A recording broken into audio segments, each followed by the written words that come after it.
I picked this book up as a sale item on the Waterstones website about a month ago. Um, I saw that they were doing half price on a lot of their hardbacks, and some of them were even more money off. And it was literally just the fact that I'd seen it in the actual shop at some point. I saw it had a nice basic sprayed edge, and it sounded like the sort of story that I could use as a palette cleanser. Because I'd read a lot of dark stuff, a lot of fantasy stuff. I was writing dark stuff, and I just needed something that would break that for a little bit. It used to be my railway detective books, but I haven't got to one of those for a while. So this was...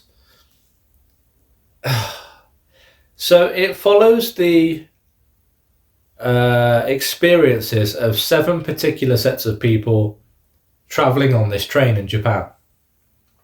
And it's one of the main train lines that connect large portions of the country.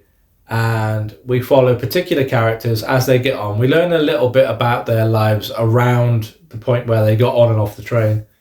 Not a lot, but a little bit. Just to sort of give you a background of the character. And every chapter follows a different one, and it goes back to revisit what happens next to some of those, but it's all based on their journeys on the train. I knew it wasn't going to be my usual read, but there are so many issues with this book for me. The cover's lovely. The physical presentation of the book is lovely. I really like this new cover, because I know there was an old cover and this is a reprint. So I like this cover. And that's about it, really. The problem, I think, the biggest problem, is that this book has been written and then translated into English.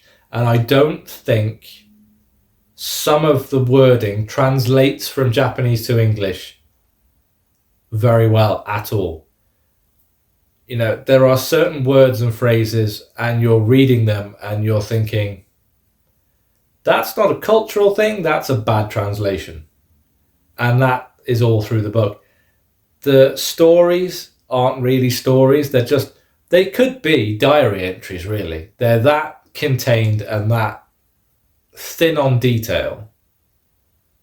They don't connect, really. You see sometimes mentions where they pass each other as they're getting on or off the train, or they notice somebody talking, and then the next chapter is that person's train journey. They don't really connect. They're not that interesting. And overall, it's kind of a book of nothing. So I don't actually recommend this book. I think it is a very good example of lost in translation. It's not a palette cleanser. It's not fun to read. It's not interesting to read. It is just a book of words.